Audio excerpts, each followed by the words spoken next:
The Leominster City Council meeting is funded in part by DeCarolis Insurance Agency at www.decarolisinsuranceagency.com and by Avidia Bank at www.avidiabank.com.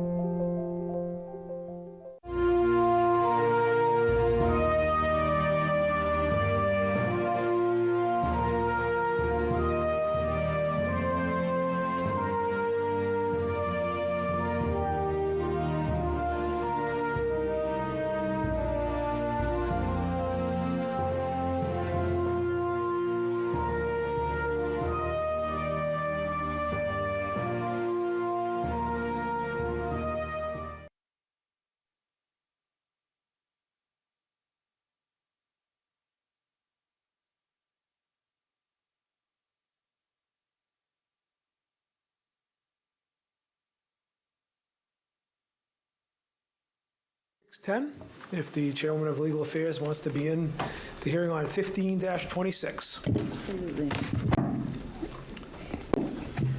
Good evening, everyone. My name is Susan Shalafuzef. I'm the chairperson of the Legal Affairs Committee, and Councilor Pauline Cormier is the clerk on the committee, and Councilor Bob Tossi is the third member. So this is a public hearing on petition 15-26. Elizabeth Wood, Director of Planning and Development, on behalf of the Planning Board, requests to amend the zoning ordinance pertaining to battery energy storage systems. So this was referred to us on 8/25. We are having our public hearing this evening at 6:10. However, the Planning Board has they've scheduled their public hearing on October 20th at 6:40 p.m. We also have referrals to our city solicitor, KP Law, Leominster Fire Department, and the conservation agent that we are waiting for. So at this point, Ms. Wood is not here because the planning board hasn't taken this up yet and come up with a recommendation. So I'm happy to go to, if any councilors have any questions on this, or we can wait. We'll have to continue the public hearing. All right. Did you have something, Councilor Frida? Yes. Yeah. Do we have any idea what they're thinking about? Because that ordinance says absolutely nothing. This is a big, serious issue. I mentioned it the last time we talked about it. This is serious throughout the state. There are challenges everywhere. There's no regulations in place yet. Mm-hmm. We did this with marijuana a while back when we said we should wait until the state had their act together, and they still don't after all this time, and we're stuck with 3 facilities. There's no regulations in place for this, and this is dangerous stuff. I mean, I just happened to fall on it because it's been discussed at a couple meetings I've been at, but my daughter is involved in it too because there's some being proposed near water supply, and they're fighting it in Ocam seriously. But the biggest problem is that the state is mandating. They're mandating that it can be appealed. You know, the community can turn it down, and the state can say, well, we want it there anyway because we need so many megawatt hours on until we reach that, we'll make the decision. So, you know, I looked at their ordinance, and I don't know what they did to plan it, to come up with that ordinance, but it says nothing on it. So I really, it's too bad. I wish she had been here tonight because I would have liked to have her take that message back to the planning board, but. Mm-hmm. Well, the planning board meeting on Monday, the 20th, has got a lot of, I think, pretty hot topics on it. So, you know, that's the opportunity, really, because they're having their public hearing on it, so that would be a good time to ask questions. I get it, but, you know, I want the public from this body to talk about it. We will definitely have an opportunity for the public to hear. They can come down, they can ask questions, they can watch it on cable, but we will definitely have a public hearing on it coming up, so people will be able to get any information that they would like. Councilor Ardinger. You know, I just want to echo the Councilor at Large's position. This is something I would never support in the city under any circumstances. It's too dangerous. You know, they've had a fire out in California that burned for days, and they say that the new systems are much better, but there's no proof of that. You know, what are the toxic fumes? Are they given off if this thing catches fire? And how do you put it out? I mean, you look at the news, and how many fires do you see from Tesla vehicles recently? You know, they're happening all the time. So these batteries are not safe. They're a hazard to the community. The unfortunate thing is, as the counselor mentioned, the state is going to shove it down our throat whether we like it or not. But I will oppose it any way I can. Well, we can certainly get an opinion, from Yeah. Copeland and KP Law, to see what they have to say and Yeah. what kinds of restrictions, can we turn it down completely? Can we place restrictions on the location that, whoever's building this, may not find amenable? So I think there are things that we can do. So the planning board, again, has their public hearing on this on Monday, and then we will take it up at our next meeting, I would imagine, or maybe the one after, to continue the public hearing. Councilor Pauline Cormier, did you have anything? No, I was just going to agree with you. There's too much that we don't know. So, Absolutely, yeah. And in my opinion, it's actually, I feel better that we're moving it, because I think once it airs tonight and people become more aware of it, we'll have more people here Good, to discuss it. So, yeah, I agree. It's just got to get continued. okay. Councilor Tossi? Going to my committee, yep. I'm just, who covers the cost of these batteries? Is that a state-funded? I mean, I'm not sure. They must be expensive, Good I would question. presume, yeah. Well, It's a private, excuse me. I think it is, it's a private privately company, built, yeah. Councilor Frida? I just wanted to add, to show the seriousness, most communities have to come up with an evacuation plan if there's a fire in the facility. So that's got to tell you how bad things are. And the battery storage itself is the size of a tractor trailer. I mean, they're not little, they're huge. So, Yeah. Well, everybody write their questions down, because Ms. Wood will I be got here 'em. soon. Good. Are there any other questions from the council? Okay, I'm going to go to the public.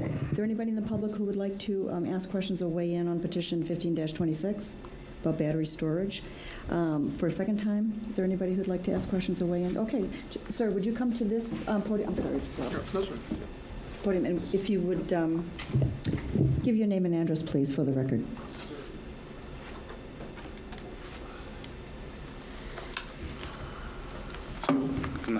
Hello, honorable members. Go ahead, what? No, I want you to speak into the mic. Give your name and address. Yes, sir. yes. My name is Charles Jenkins. I have an office 31 Gray Street, North Andover, Massachusetts. And to answer some of the questions that I heard were thrown out, these are privately owned by investor groups. That's where the money comes from.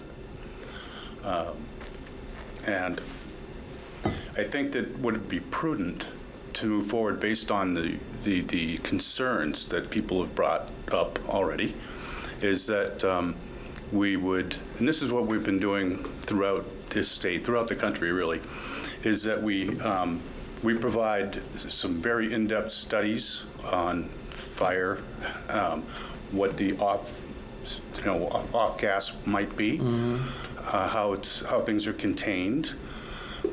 There are, as you might, well, you might not guess, but there's quite robust redundant systems to monitor any overheating, and we'll shut everything down.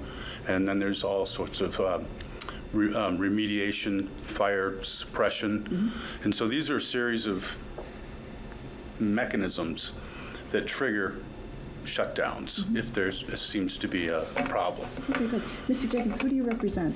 Blue Sky Utility. Okay. So Blue Sky Utility is a subsidiary, a U.S. subsidiary of a publicly traded company. Who's the publicly traded company? Right. NOFAR. Can you say it again? NOFAR. NOFAR. Where are they based? You said that. Israel. Oh, okay. All right. Because Blue Sky is the U.S. subsidiary. Correct. Doing business. Okay, good. Okay.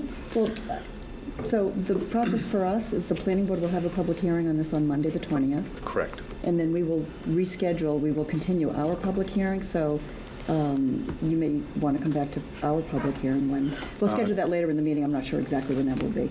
Sure, yeah, I plan to attend on the 20th. Okay. The I planning was, board, yeah, I had met with Elizabeth, I don't know, some weeks ago, and she apprised me that she was probably not going to be here, and then they were not prepared, and that it might be getting one step in front of the other. Sure.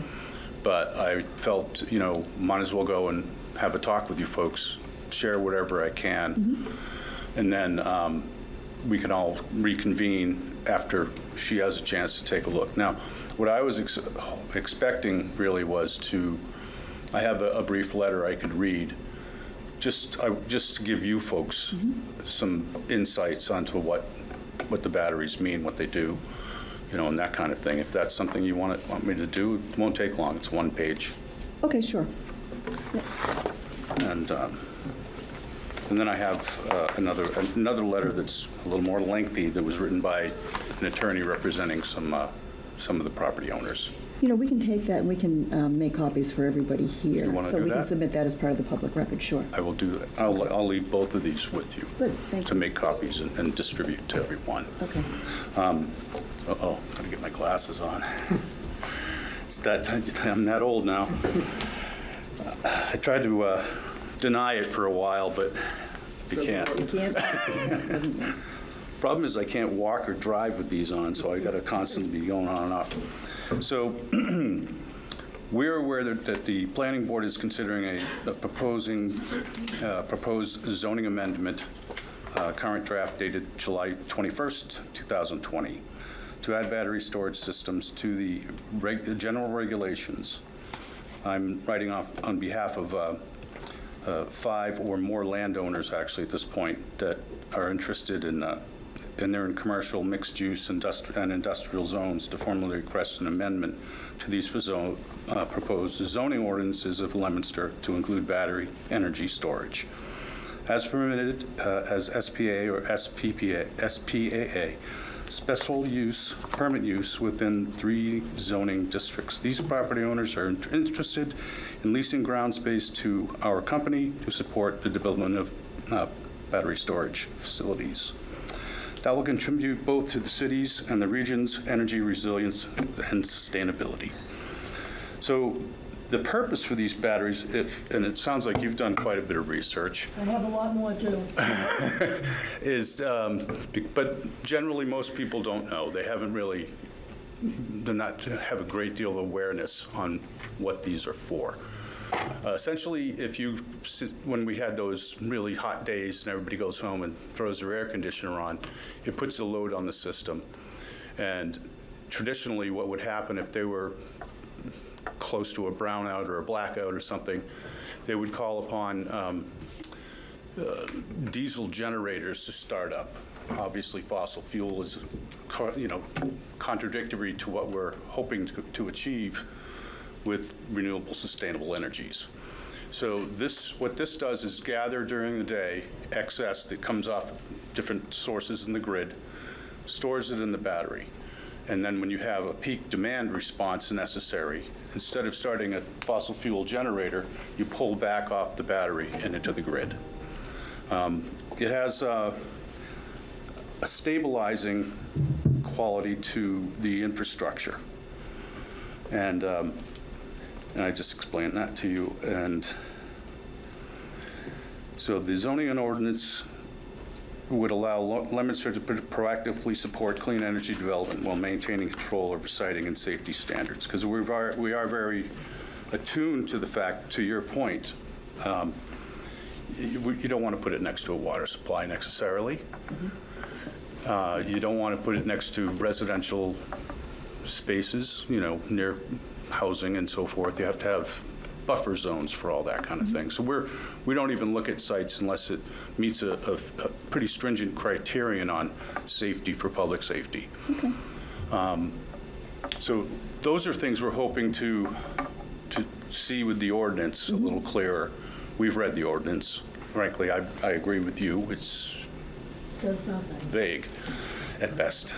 So I think it's more of a case where we'd like to see, a case-by-case basis, because we have some properties that are clearly surrounded by industrial concerns that don't abut any residential areas, don't abut any waste, wetlands or water sources. And it might be more of a better pathway in order to get the benefits of the battery safely and do it within certain guidelines, and that put forth hopefully in the new ordinances. Okay, That's what we're kind of looking for. okay. I can continue a couple more lines if you wish. You know what? Do you have time?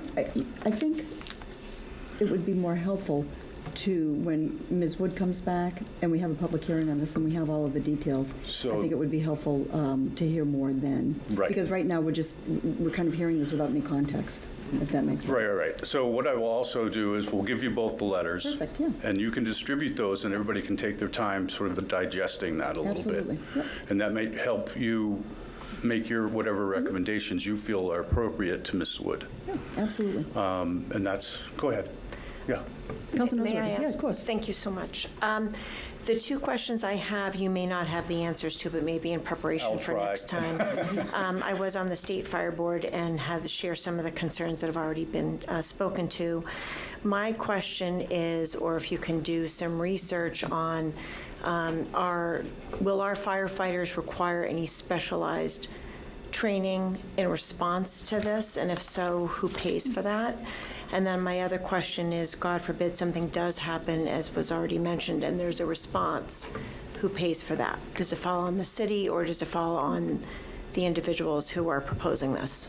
That would be most likely fall on our insurance, not passed on to the community. Sure, and appreciate the most likely, but if we can have a clarifying. No, we But can we answer definitively for you, but I just don't want to step out too. Yeah, no worries, just in talk out of- preparation for out of next time. school. That would But we be can great. answer to any of those questions, and I feel free, if you have questions in the interim, once you've had a chance to take a look at the letter, you can contact myself or the other attorney that's on the letter, and we can Perfect. speak to that. And there's also things we've gone to great lengths to, with City of Quincy and several others, is that we've gone great lengths to supply to the fire department all these things that you're concerned about and they're concerned about. Sure, obviously. and proactively, yeah. And be Thank you. proactive. And it explains how those responses would be. If there's special equipment or training, we can provide that.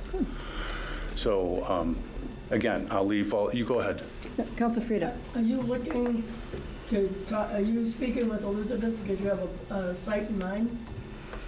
We have a few sites in mind already. Some of them are under lease My already. concern isn't just the city ordinance. It also, the DEP hasn't even regulated it yet. And so, I mean, that makes it a lot more serious in my book, that DEP is still trying to catch up with their older regulations for smaller battery storage. I mean, there's nothing to regulate for us to even come up with a decision, when there's no regulations in place.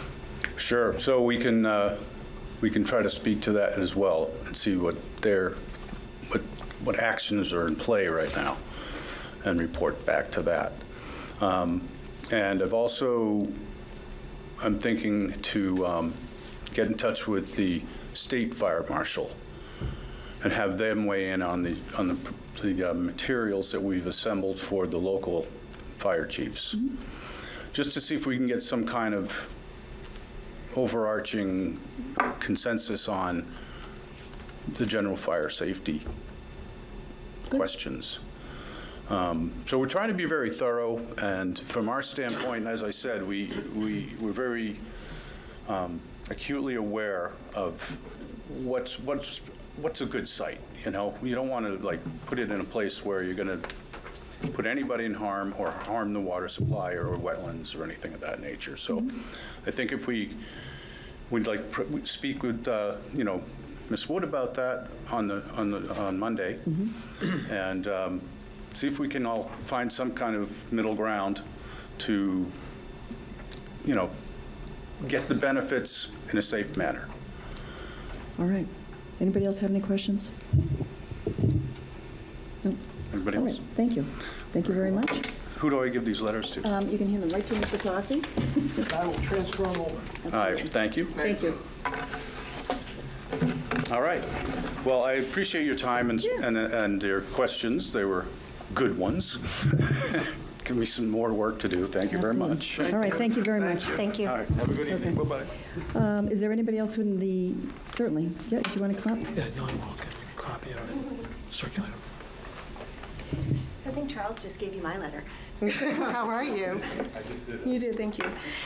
So I'm Shannon Boyce. I am here on behalf of 21 Jungle Road LLC. And we actually were here, we were going to ask the city council, and we're going to go to the planning board meeting as well, to consider including the MU districts into this amended, the BES amendment. The districts, as you know, they were designed to support a mixed use of commercial and light industrial. Our parcels in particular are located right across from the industrial. It's 21 Jungle Road and parcels A1 Jungle Road. Our parcel is vacant, it's non-residential, it shares the same utility connections, roadway, access to 117 and I-190, so we feel it's a perfect fit to be added into this amendment as well. And I'm kind of like, oh no, everyone seems so hesitant. So, you know, if you have any questions for me, I plan to come back to your next meeting and I'll do some research and answer those questions as well. I was going to handle basically the zoning aspect of it and try to explain to you why we think this would be such a great use, and you'll find that in my letter as well. Perfect. Yeah. All right. Does any councilors have any questions at this point? I think it's a little early for us to, really be able to ask anything. Yes. But when Ms. Wood, after the planning board on Monday, when we continue our public hearing, that would Okay. make sense for you to come back then. All right, perfect. Thank you so much. You're welcome. Thank you. Okay, for a final time, is there anybody in the audience who would like to weigh in on 15-26? Okay. All right. Thank you. Bye-bye. I'm thinking, we'll take it up when it comes up in the regular Right. agenda, but I'm thinking the November 10 meeting maybe, Madam Chair. Probably. We have 9/26 on next meeting, which is going to involve some time, I would imagine. Absolutely. So, Yeah, but we can set that, but that Yeah. sounds good. I don't Okay. know what else we have on the Yeah. 10th, but, for right now, the 10th is wide open. So, okay. So my recommendation is to keep the public hearing open. Very well. Okay. Moving on to petition 17-25, Susan Shalafou Zephyr, Counselor at Large, request placing no parking signs across the street from 59 to 63 Manchester Street, which is a small apartment building on Manchester Street. And I see Captain Frere here, who is going to give us the Leominster Police Department Traffic Division's perspective on this. Yes. Hello, good evening. We're totally in favor of this. That area of Manchester Street there, when you're headed towards Union, there's a rise in the road. And when cars are parked on the right-hand side there, it's actually pretty dangerous for cars coming up over the hill. A lot of times they park just over that crest, and you don't really have any visibility of the car until you're there. Your headlights aren't catching the reflections of the taillights there. and things Captain like Frick, that. can you check your microphone? I see the... Yeah. Tap it. No, that's not working. Thank There we you. go. I got the look from the guy at LTV, so... Sorry. I asked. The light's not working either. All right, so, yeah, we're very much in favor of it. There's a rise in the road there. It's very hard to see over that when you're headed towards Union Street, which is the side that these no parking signs will be on. A lot of times when you're going over that hill, especially at night, your headlights don't catch anything reflective like the taillights until you're getting to the crest of that hill, and then the car is like right there, especially on nights where it's kind of rainy and misty and things like that. So we're very much in favor of that. Great, thank you very much. Do any councilors have any questions for Captain Frere? Council Pauline Cormier. Captain Fred, any idea of how many is it going to affect people that are living in this area? Is it going to affect, we know off-street parking in the winter months is So there's two single-family homes on the right-hand side. okay? Then there's a apartment complex right across the street. They have a very large parking area in the back, and actually they have off-street parking right in front that's well over the fog line on their side. Okay. So maybe one or two cars. Okay. Yeah. So most of these cars are just using it more of a convenience instead of pulling in the lot to just run in and out. It could be from the single-family houses across the street. I don't know whose cars they are. Okay. But I can tell you from years of working midnights, that's a that's one of those places where you really have to pay attention. Okay. Thank you. I'm all set. Council Tosi? No, I think I'm all set. Okay, Sounds good. great. Council Bonanza? Yeah, no, my questions were similar to Councilor Cormier's. That's Ward 4, it's my ward, so I went down and took a look, and that's what I observed, a couple of cars on the right-hand side as you're heading east. Yeah. There are a lot of apartments on Manchester Street, not just the house that's adjacent to this parking, but there are other apartment buildings a little further down the street. There are. So that was what I was curious about. Is it just, as Councilor Cormier said, convenience, or is it, there's not enough parking in the back of these places? So as you in that area, so when you're headed towards Union Street, as you cross over right there, there's a little street on the right, and I can't remember what the name of it is right now. It's not Tisdale Ave, because that would be on the left. But that little cross street, there's some apartment complexes there. Lawrence Ave. Lawrence Ave, thank you. And they do have, I think probably they're going to have parking issues, but where this is actually like there's a separation because there's another single-family home there, and then the real bad area is right there at the crest of that hill, which is in the center of this. And I don't think that they would park their cars like one or two houses down, you know what I mean? Just because there's never a line of cars there. It's Right. really only one, maybe two. Okay, all right, that's good to know. Yeah. Thank you. You all No set? problem. Yep. Okay, good. Anybody else have any questions for Captain Freer? Okay, thank you very much. Is there anybody in the audience, I'll go to the public, is there anybody in the audience who would like to comment on petition 17-25? Second time, is there anybody who'd like to weigh in on petition 17-25 and for a third and final time? Okay, seeing no one, my recommendation would be to close the public hearing. Okay. Very well. All right. 18-25? Petition 18-25, Claire M. Frieda, Councilor at Large, request a streetlight on pole number 29 in front of 199 North Main Street. So, would the petition like to say anything on this? I would. Oh, okay, go ahead.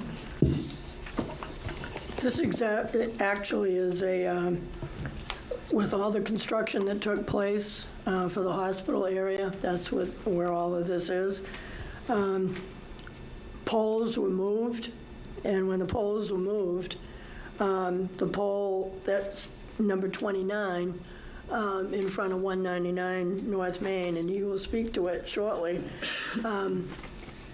The lights were staggered when they went back up, so they were staggered in a different way so that that light is not in front of 199 anymore. So they changed the succession of, and we have pictures that at nighttime you can't see anything.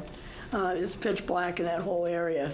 So I talked to Joe Poirier after the councilor from Ward 3 brought up the similar issue, and Joe said it has to come through this body again as well. But I think his rationale, it was on this pole for like 50 years, over 50 years, and it was before National Grid. So it certainly should be replaced for the homeowner and for the neighborhood. Okay. So that was, and I know he'll speak in the public hearing, so. Okay, good. Good. Any other councilors want to weigh in? Councilor Pauline Cormier? You good? Actually, I have a quick question for the petitioner.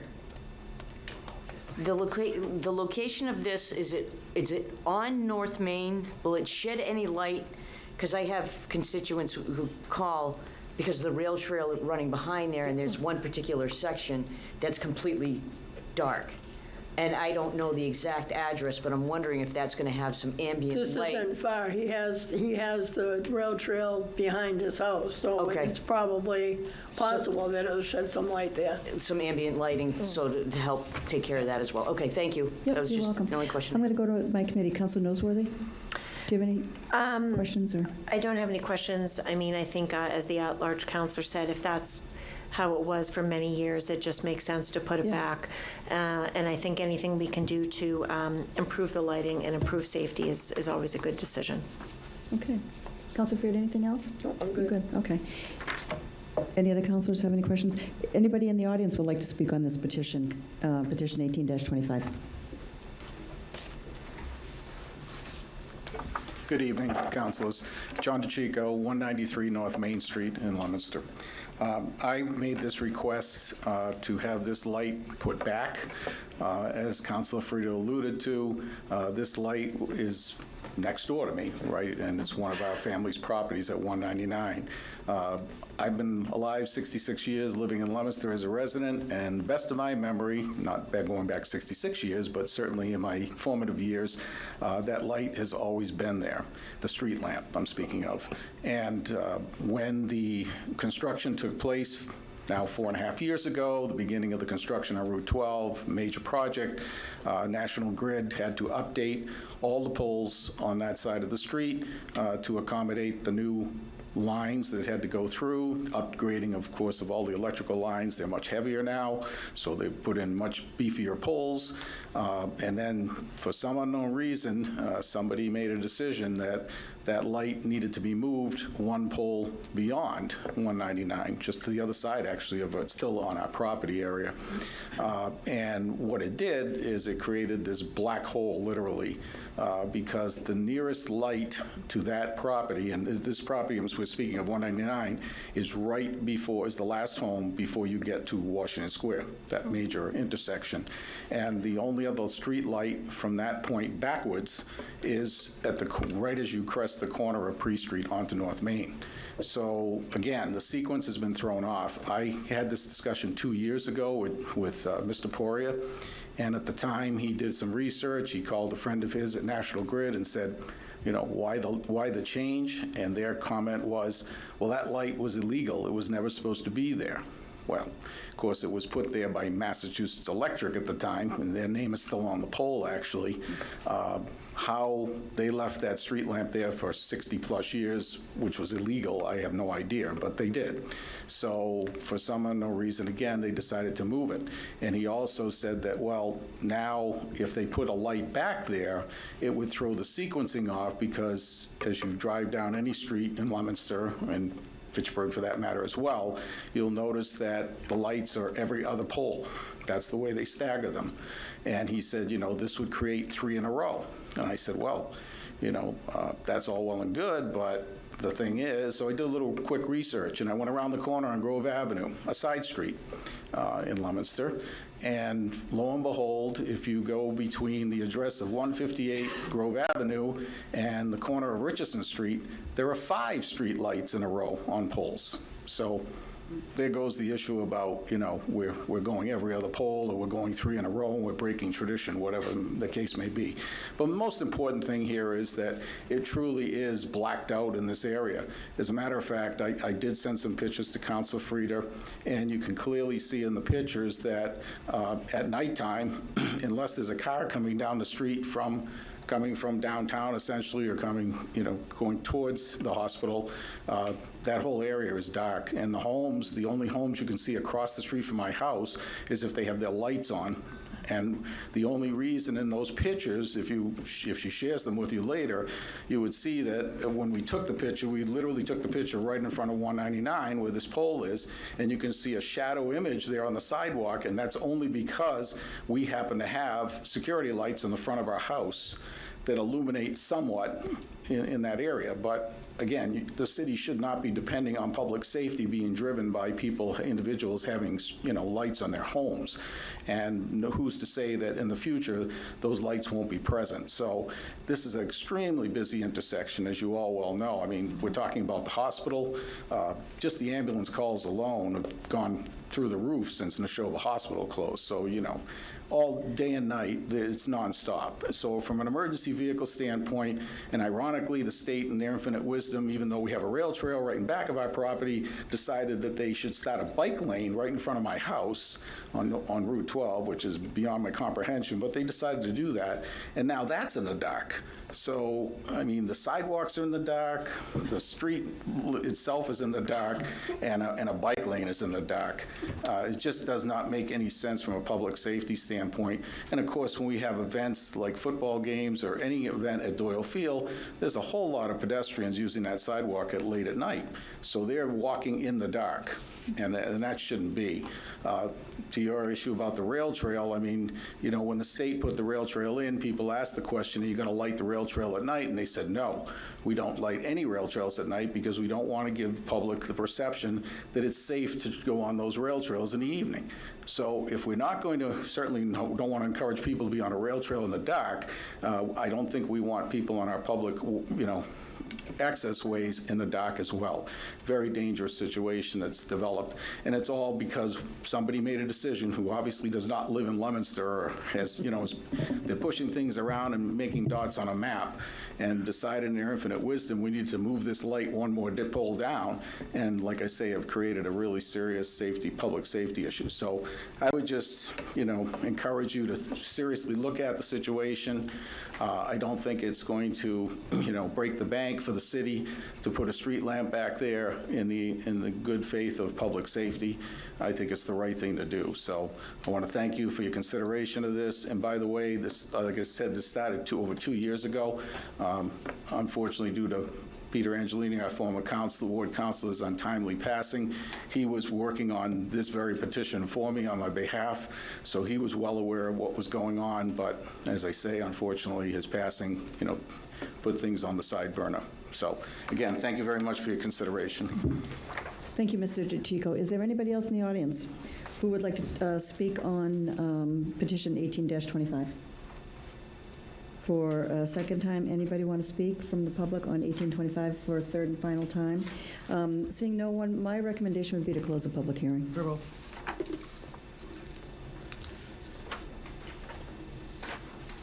Okay. 14-26, I guess. 14, yeah. This is a public hearing on petition 14-26, John Frere, Captain, 116 Central Street, Leominster Police Department. Request repealing section 13-62, parking meter zones 2 hours, then amending section 13-44, same between 8 a.m. and 6 p.m. by adding the following. And then there was a list of streets that include Central Street, West Side, Central Street, East Side, Church Street, Main Street, Main Street, Main Street, Mechanic Street, Merriam Avenue, Park Street, Pearl, Pleasant, West on all sides, and, and West Street, South Side on all sides. So Captain Frere is here, and you can walk us through this. Sure. Please. Okay. Hopefully it's still working. All right. So essentially what happened here is we haven't had parking meters for a while. All of these parking spots were regulated under metered parking as 2 hours. There's no more meters. Okay. So the goal of this is just to remove it from the metered parking and just put it under straight 2-hour parking. The only thing they're all the same except for a couple. At the bottom of page 2 here, you'll see Mechanic Street North Side from 275 feet. In the original ordinance, the measurement was just off, so I just fixed the measurement. And then on the top of page 3, Mechanic Street, the south side, those spots were actually added to those cut-ins, so I wanted to insert them into this and treat them the exact same as the spaces across the street. Otherwise, there's no changes from aside from pulling it out of metered and just putting it under straight 2 hours. Mm-hmm. Okay. Thank you. That makes sense to me. Councilor Noseworthy, do you have any questions for the captain? No, I do not have any questions. Thank you. Councilor Frida, do you have any questions? Councilor Bedanza. So the 2-hour parking prohibition is just between certain hours, right? Yes, sir. Yeah. And was that the same with the meters, or were the meters 24 hours a day? No, the meters were a certain time as well. They weren't, Okay. so I think they were covered in the same times. It might have been 5 o'clock instead of 6 o'clock. Okay. But they were free on weekends. Yeah. That's all I really remember from that. We haven't enforced it in so long because there's not meters, and we want to go back to enforcing it. It's definitely being abused. How long have the meters been down? probably, Wow. I mean, it happened over a period of time. I think at least 3 years now. Okay, Yeah. all right. Just a little historical catch-up, huh? Yes, yeah. Well, it's, we take action as soon as it starts really getting abused, and now they are really being abused. Okay, thank you. Councilor David Cormier? Yeah.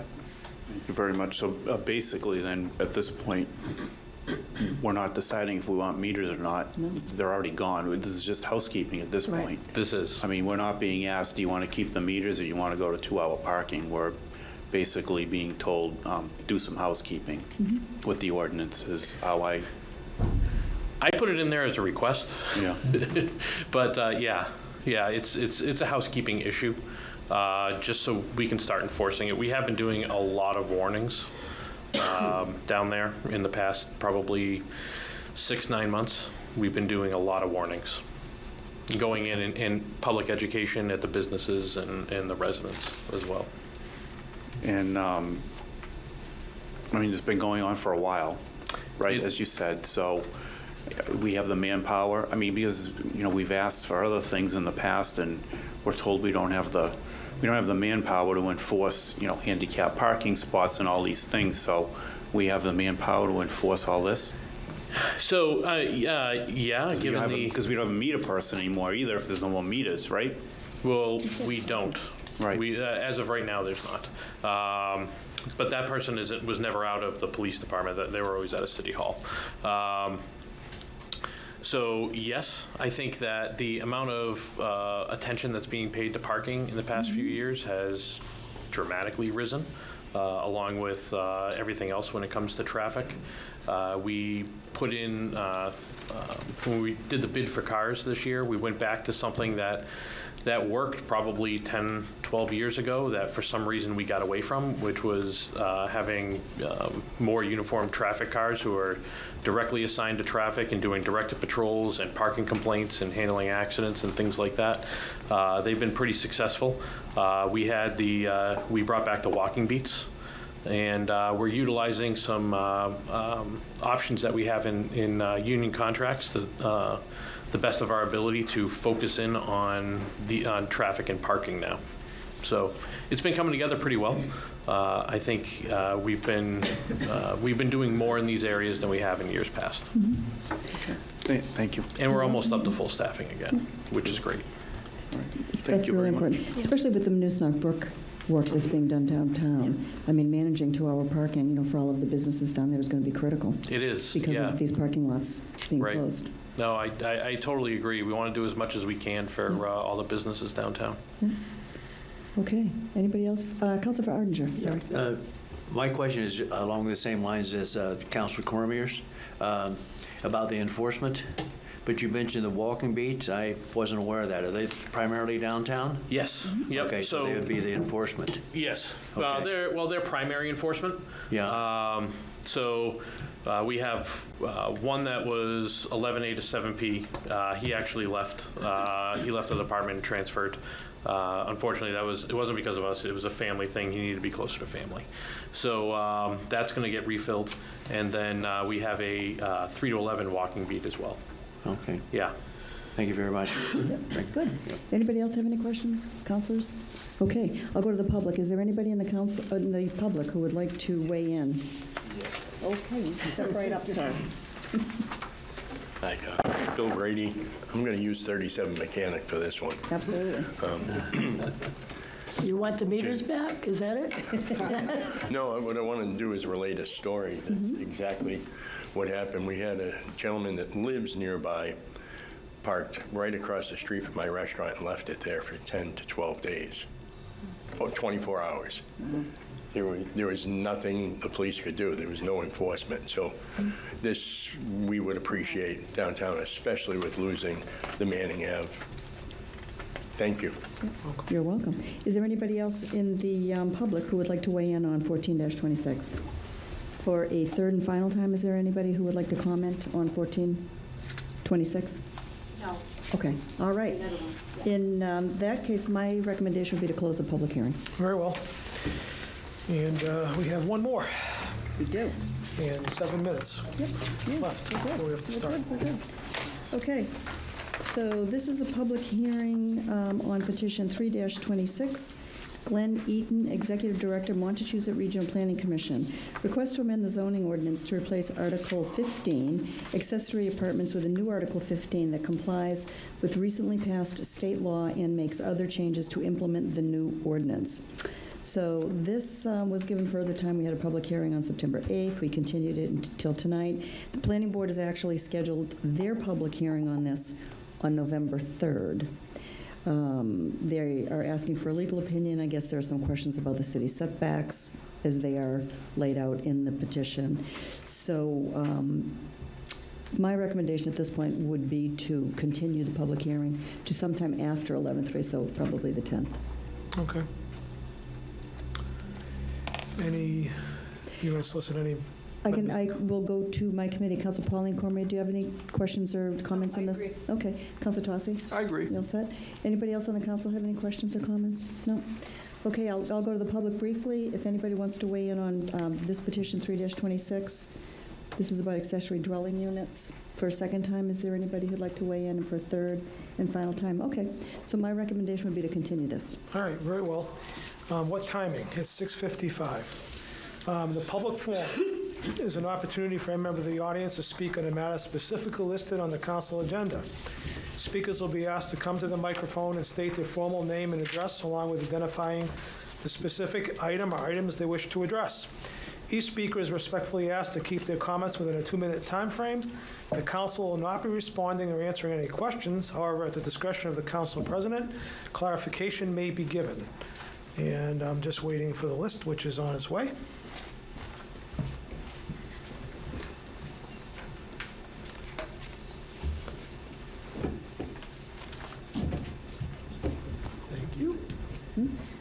We have one person signed up, and that is, I think it's Shannon Boyce. Oh, she spoke earlier. Oh, she was with the battery The storage battery folks. storage, yeah. Okay. All right, that's all the people that are signed up. However, is there any member of the public present who wishes to address the city council on an agenda item this evening? Please approach the podium and give your name and address before beginning. Sure. My name is Mary Ann Russell, 265 Harvard Street. I just want to let people know about the traffic lights on Harvard Street and Orchard Hill Park Drive. The cars coming out of Orchard Hill Park Drive, I'm at a red light, and then it turns green, but I can't go because 5 to 6 cars are pulling out on red lights and taking a left. And this happens all the time. And they're going pretty fast, and I can't get any license plate numbers. And this is an issue that happens all the time. So I just want you to be aware that they're running red lights, taking lefts. Thank you. Okay. I can talk to that. Okay, all right. And Your that's timing is good. the intersection of Harvard and Orchard Hill And Park? Orchard Hill Park Drive, coming out from, Target and Oh, the absolutely. restaurants. Coming down and Coming down. Coming Yeah, they're down. coming down, and they take a left. Oops, sorry. That's okay. Yeah, they're taking a left. Yeah, they blow through the light to get it. Yes, I know. yeah. Yeah, No, so, it's a mess. yeah, it Well, is a I'm mess. sure the captain will, you got the right man here for the job. Exactly. Yeah, I'm glad he's here and that Yeah, he it's stayed. opportune. Yeah. Thank you. Yeah. Okay, thank you. Thank you very much. Is there any other member of the public that wishes to address the city council in the public forum this evening? And for a second time, is there any member of the public that wishes to address the city council on an agenda item this evening? And a third and final time, is there any member of the public that wishes to address the city council on an agenda item this evening? Seeing none, I'll declare the public forum closed. It is 6:57. We'll formally open our meeting in 3 minutes at 7 o'clock. 2 minutes now.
Okay, it's 7 o'clock. If all assembled would join me in the Pledge of Allegiance. Pledge allegiance to the flag of the United States of America and to the republic for which it stands, one nation, under God, indivisible, with liberty and justice for all. And now I'll take a roll call of the councilors in attendance, starting with Councilor David Cormier. Present. Councilor Pauline Cormier. Present. Councilor Orenger. Present. Councilor Noseworthy. Present. Councilor Tossi. Present. Councilor Shalfo Zephyr. Present. Councilor Robbins. Present. Councilor Frida. Present. That shall be marked as present. All 9 members of the council are in attendance. Does the chairwoman of records have a report? Thank you, Mr. President. I would ask for further time on the minutes from the September 22nd, 2025 meeting. Okay, that may be done. Moving on to communications from the mayor. C-18, Dean J. Mazzarella, Mayor, requesting an appropriation of an estimated $350,000 be made to the Police Department Patrol and Salary and Wages account. The same amount to be transferred from the Collective Bargaining Expense account. C-18 is referred to the Chairman of Finance. First time on the calendar, Mr. President, regular course. Very well, C-18 has been given regular course. Moving on to C-19, Dean J. Mazzarella, Mayor, requested an appropriation of $221,540.59 be made to the School Department Expense account. The same amount to be funded by fiscal year 26 E-rate revenue. C-19 is referred to the Chairman of Finance. Once again, regular course. C-19 may be given regular course. C-20, Dean J. Mazzarella, Mayor, requested an appropriation of $50,000 be made to the Montechusett Recovery Center out of the Mayor's capital expense line in the general fund. The same amount to be transferred from the Opioid Stabilization Fund. C-20 is referred to the Chairman of Finance. Regular course. C-20 has been given regular course. Moving on to C-21, Dean J. Mazzarella, Mayor, requested an appropriation of $35,000 be made to the North Star Family Services out of the Mayor's capital expense line in the general fund. The same amount to be transferred from the Opioid Stabilization Fund. C-21 is referred to the Chairman of Finance. And once again, regular course. C-21 is given regular course. Petitions, first time on the agenda. 19-26, Massachusetts Electric Company, doing business as National Grid, and Verizon New England, Inc., request permission to locate poles, wires, and fixtures, including the necessary sustaining and protecting fixtures, along and across the following public way. Ellen Street, National Grid to install one jointly owned pole on Ellen Street, beginning at a point approximately 10 feet westerly of the center line of the intersection of Liberty Street and continuing 15 feet in a westerly direction. National Grid is installing a push brace behind pole 5. Push brace will support pole after tree guy removal. Ellen Street, Leominster, Mass. Location approximately as shown on plan attached.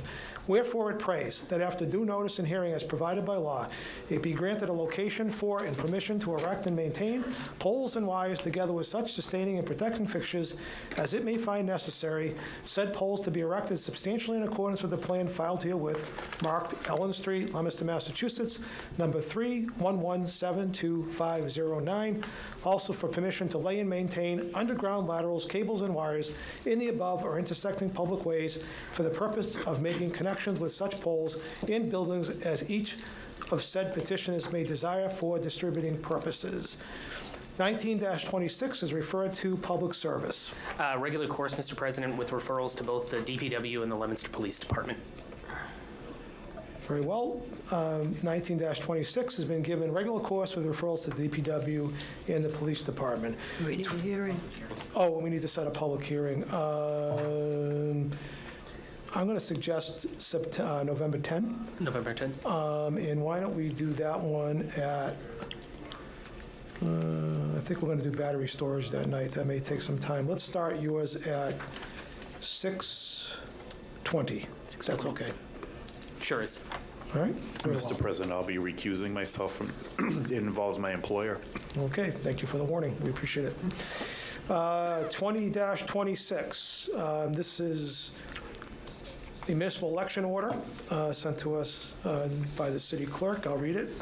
Commonwealth of Massachusetts, City of Leominster, Municipal Election Order, November 4th, 2025, ordered that the city clerk be and hereby is authorized and directed to warn and notify the voters of the wards and precincts of the City of Leominster duly qualified to vote to assemble in their respective polling places as designated by the City Council as follows. Ward 1, Precinct A, Skyview Middle School, 500 Kennedy Way.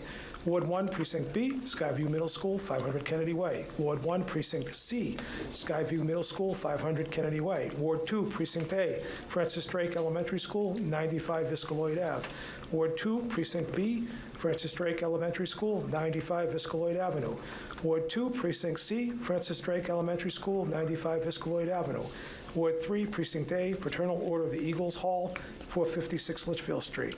Ward 3, Precinct B, Fraternal Order of the Eagles Hall, 456 Litchfield Street. Ward 3, Precinct C, Fraternal Order of the Eagles Hall, 456 Litchfield Street. Ward 4, Precinct A, Senior Citizens Drop-In Center, 5 Pond Street. Ward 4, Precinct B, Leominster Veterans Center, 100 West Street. Ward 4, Precinct C, Leominster Veterans Center, 100 West Street. Ward 5, Precinct A, Auditorium, City Hall, 25 West Street.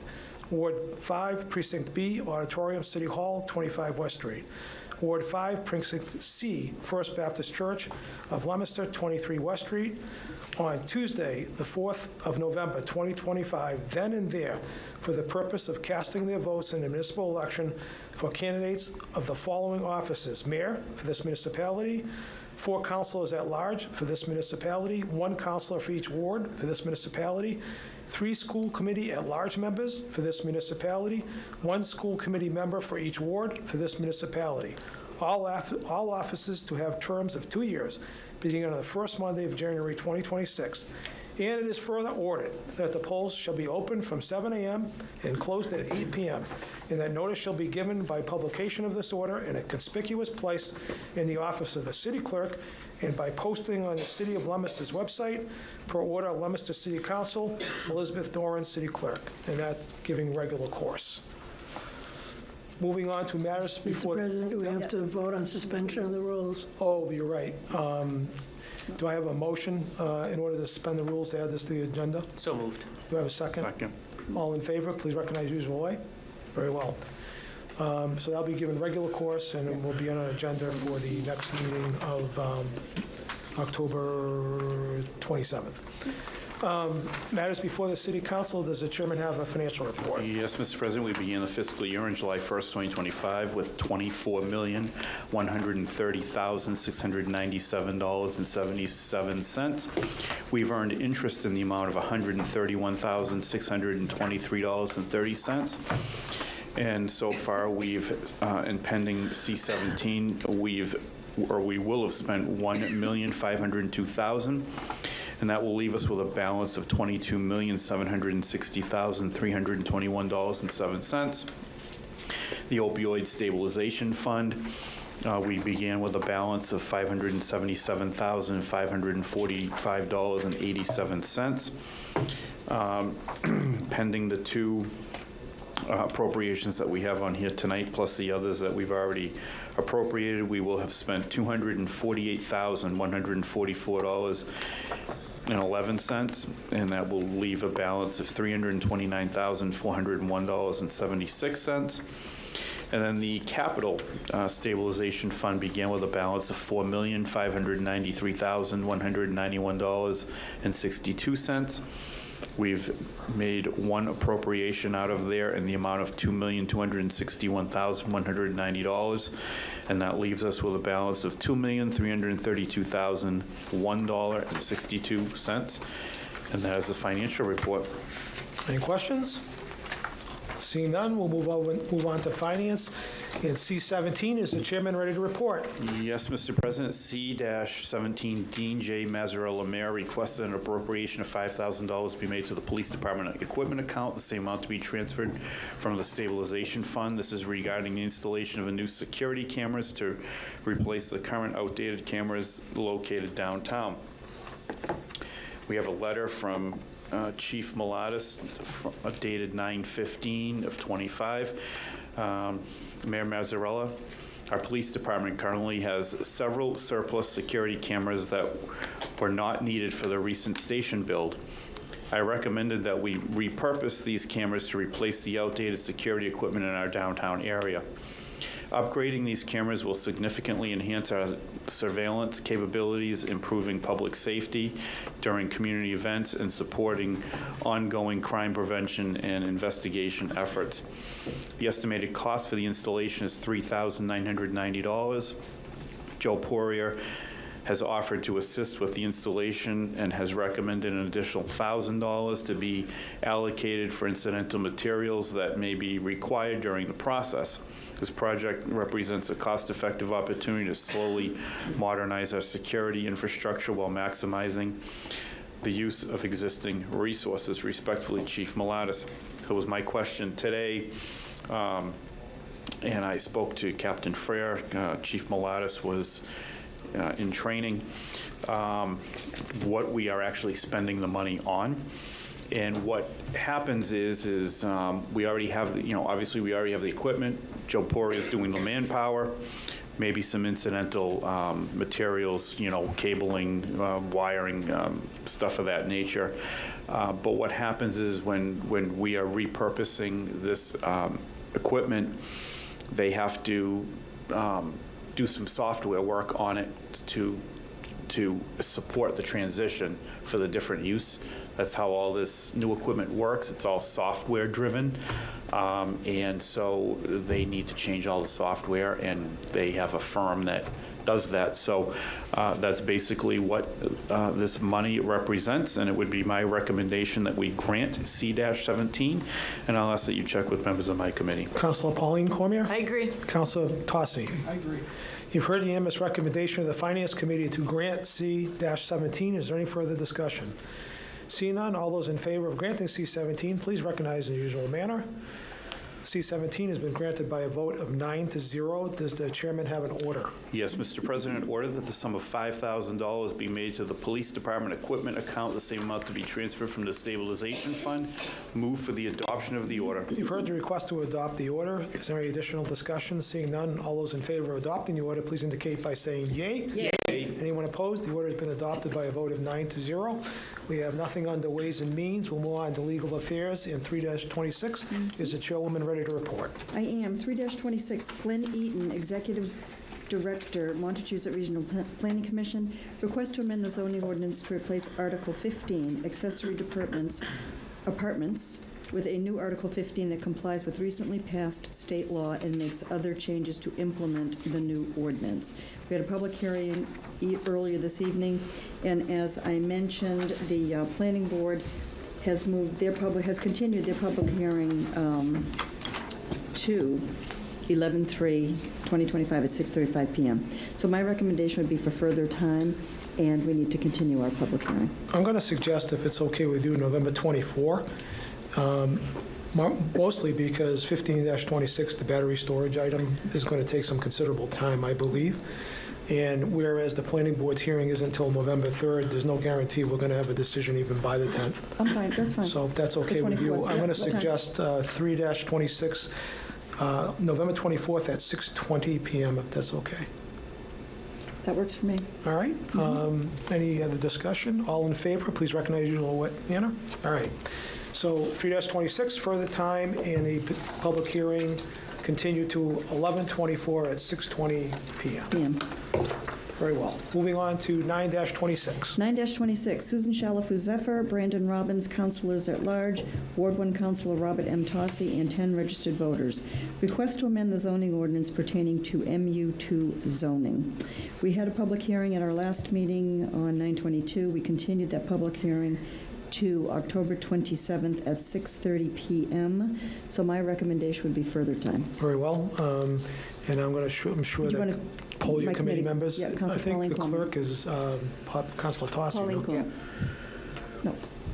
This is legal affairs. Right? Oh, Tosse, I'm sorry. Tosse, Yeah. and then Cormier. That's okay. They're flipped. It's They're flipped. flipped on finance.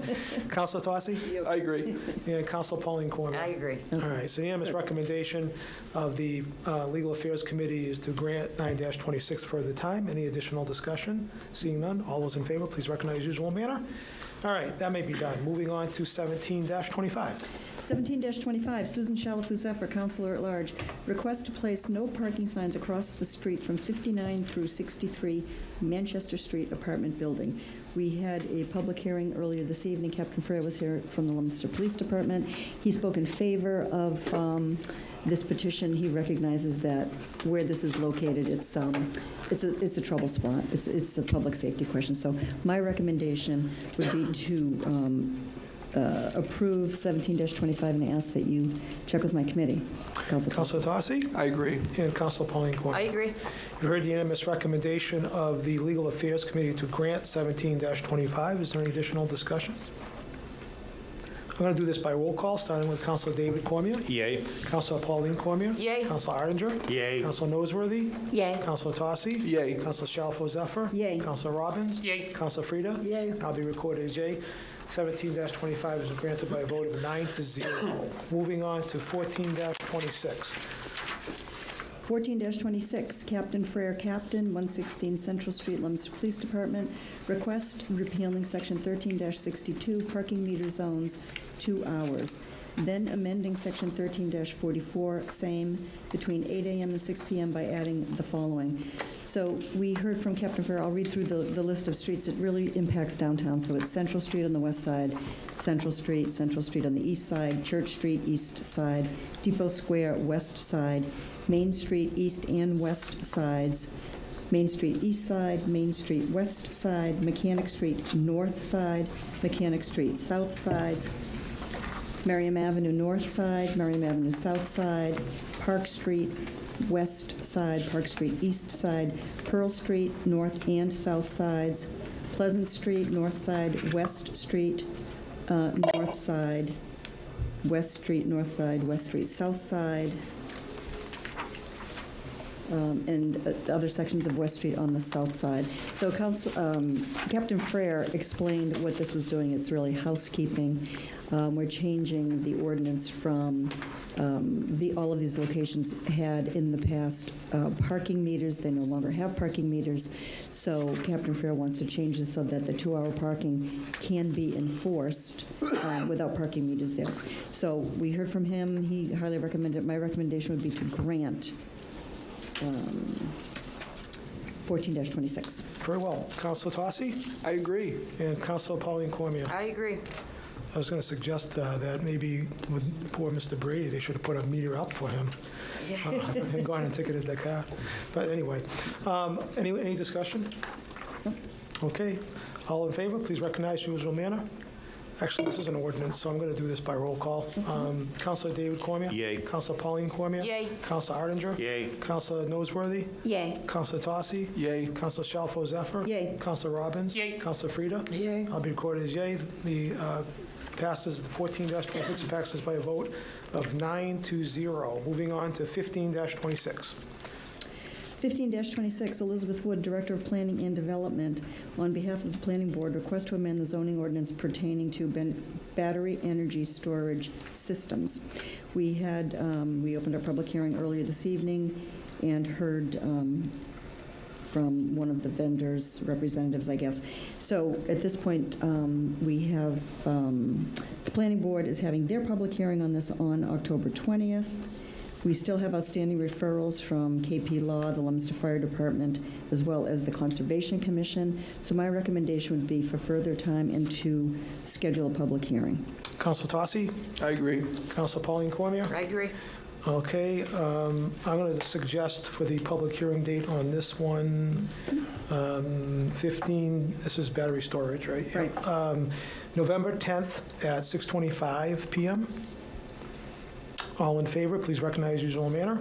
Anyone opposed? By a vote of 9-0, 15-26 has been given further time with a continued public hearing to November 10th at 6:25 p.m.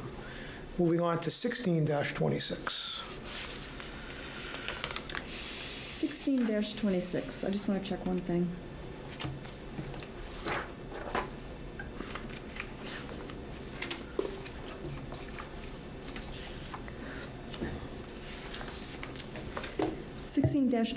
Mark C. Bedanza, Ward 4 Councilor, request to amend Section 13-77, stop signs at the Leominster of the Leominster Municipal Code by adding a stop sign for eastbound traffic on Gevery Circle at the intersection of Gordon Street.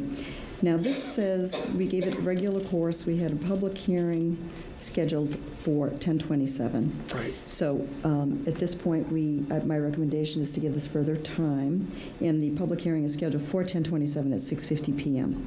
Right. Council Tossi? I agree. Councilor Cormier? I agree. You've heard the unanimous recommendation of the Legal Affairs Committee to grant 16-26 further time. Is there any additional discussion? Seeing none, all those in favor, please recognize your usual manner. All right, so 16-26 has been given further time with a public hearing of October 27th at 6:50 PM. Moving on to Public Safety and Traffic Committee, 18-25. Is the chairwoman ready to report? I am. 18-25, Claire M. Frieda, Counselor at Large, requests a streetlight on pole number 29 in front of 199 North Main Street. We had a public hearing earlier this evening. We heard from one of the neighbors there who's most affected. And so my recommendation at this point, given the history of the light, and it should be there and how dark it is on that sidewalk, my recommendation would be to grant 18-25. Councilor Noseworthy? I agree. And Councilor Frieda? You've heard the unanimous recommendation of the Public Safety and Traffic Committee to grant 18-25. Is there any further discussion? Seeing none, all those in favor, please recognize your usual manner. 18-25 has been granted by a vote of 9-0. Moving on to old business and the second reading of an ordinance. Is the chairwoman ready to report? Chair? Yes. Sure. Just an old business, I think we should go back to the suspension of the rules. Yep. There should not have been, I think we did it further time, a regular course. Shouldn't be suspension of the rules or immediate? What's the point of suspension of the rules? Because she It must did- need the time, that must be why she got it on this agenda, she needs this move. Well, My understanding was it was placed on the agenda to be approved at the next meeting. she missed the agenda. She missed the agenda. I don't think so, I thought. It's not an emergency preamble. No, the suspension of the rules was to get it on the agenda because it wasn't on the agenda technically when she issued the first agenda. It was an amended agenda. It would have been an emergency preamble if she needed it now, right? Right. Okay. All right? Okay. One other item as well. Sure. Just an update from the attorney, KPR, and Middlesex. Okay. A quick update on where things stand. The court issued a preliminary injunction on August 22nd, requiring them to immediately cease and desist operations. City filed a complaint for civil contempt September 10th, arguing that NIM was continuing to operate in violation of the court's order. NIM served a motion to dismiss the city's contempt complaint on October 7th, arguing that they have removed all the equipment that they had the right to remove under the lease agreement and are no longer operating at the property. I have asked Luke to perform an inspection this week so that we can determine what items remain in the unit at this point. I spoke with Alex today, the attorney, and once he hears from Luke, he asked me to find out from the treasurer's office Councilor how Frieda, much. can you check your mic? I'm getting the eye from him. I'm sorry. Checking with Luke, with Nicole LaPlante. The attorney wanted to know how much we have received from them. From July 22nd, 21 to August 30th of 21, there were 5 payments of $5,416. So that's all we've gotten in 6 years was about $28,000 we got from them. So the question is whether there might be the ability to try to access more funding from them. I know a couple of you are in conflict, but this is just an update. Okay. So as soon as we hear back from Alex and the courts, the cease and desist is being challenged because they're saying they're not producing any product, so. Okay. Thank you, Counselor. All set? Yep. Okay, back to the chair. Okay, so this is second reading of an ordinance. This is on petition 10-26. David R. Cormier, Ward 3 Councilor, request to amend Chapter 13, Motor Vehicles and Traffic, Section 13-75, entitled Speed Limits, Specific Streets, and add the following. Old Mill Road from Willard Street to Jungle Road at 25 miles per hour. We have the ordinance here, and it reads, "Be it ordained by the City Council of the City of Leominster as follows. Amending Chapter 13 of the revised ordinances entitled Motor Vehicles and Traffic. Section 13-75, of the revised ordinances entitled Speed Limits, Specific Streets is hereby amended by inserting the following text. Old Mill Road from Willard Street to Jungle Road at 25 miles per hour." My recommendation would be that we adopt the second reading. Very well. I'll check with members of your committee. Councilor Tosi I agree. and Councilor Pauline Cormier. I agree.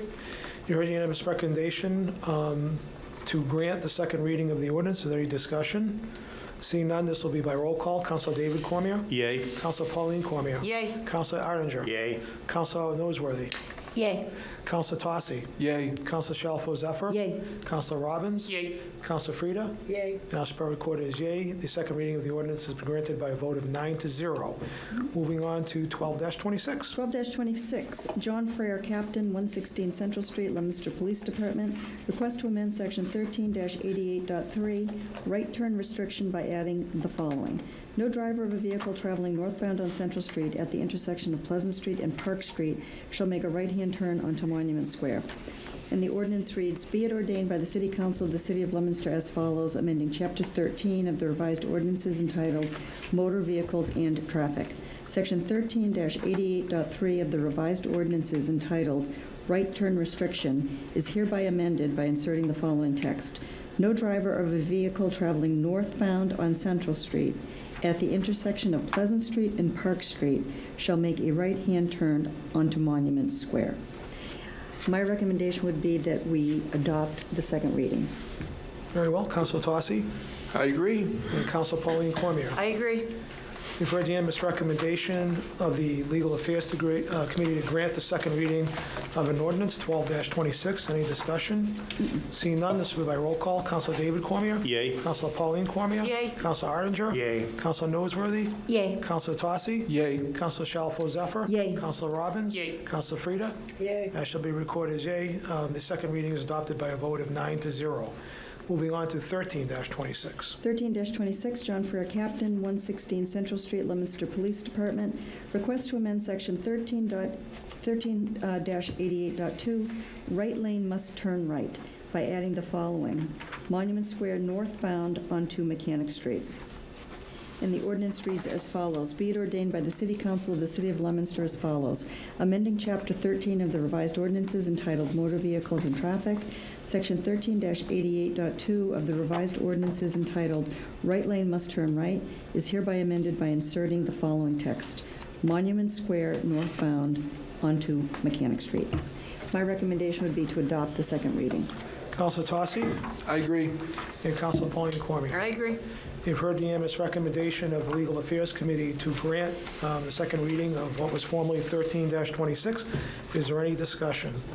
Seeing none, this will be by roll call. Councilor David Cormier. Yay. Councilor Pauline Cormier. Yay. Councilor Arndinger. Yay. Councilor Noseworthy. Yay. Councilor Tosi. Yay. Councilor Shalfo Zephyr. Yay. Councilor Robbins. Yay. Councilor Frida. Yay. That's for recorded is yay. We don't have to have a public hearing. I'm going back to what Councilor Frida raised on the election order. Okay? The accompanying letter from the city clerk dated October 9th, I didn't read as part of the, it's very brief, but I didn't read it as part of the package. It says, "To the Honorable City Council, I, Elizabeth Doran, duly appointed city clerk, respectfully request that the city council grant the attached election order for November 4th, 2025 municipal election." Usually measures that come down before us have to be given regular course. I don't know if this is a measure within the meaning of the charter. I'm not sure that it is. In my memory, I think we normally in the past would have an election order, give it regular course as I remember, and then grant it. Does somebody have a different memory? I really don't. Well, what we could, We just don't want to run into Timing. time what problem. I would suggest, if anybody has a problem with it, is we grant it. And then we leave it on the agenda in case we have to ratify it for some reason at the next That meeting. was my point on, Okay, point well taken. All right, anybody else have anything different? All right, so that wasn't actually assigned to a committee, so maybe if someone moves to adopt it.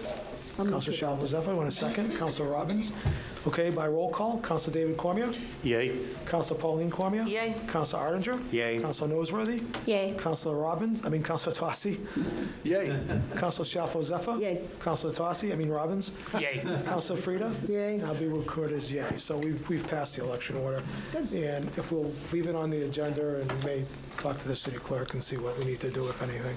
Okay? Mr. Anything else, Councilor Frida? President, just a clarification on the letter that was sent to us about our meeting on the 20th. Yes? The first line reads that this letter, it's a written notification that we will vote to convene executive session. I don't think we can assume that until we actually vote. That's correct. So I Yeah. think we need to put to consider going Yeah. into executive session. Yeah. I think for anybody that might be seeing that, we don't want anybody to think. No, we Already will open decided that. to go. No, we'll open that meeting, and you have to vote affirmatively to go into executive session. Yes, absolutely. All right, anything else?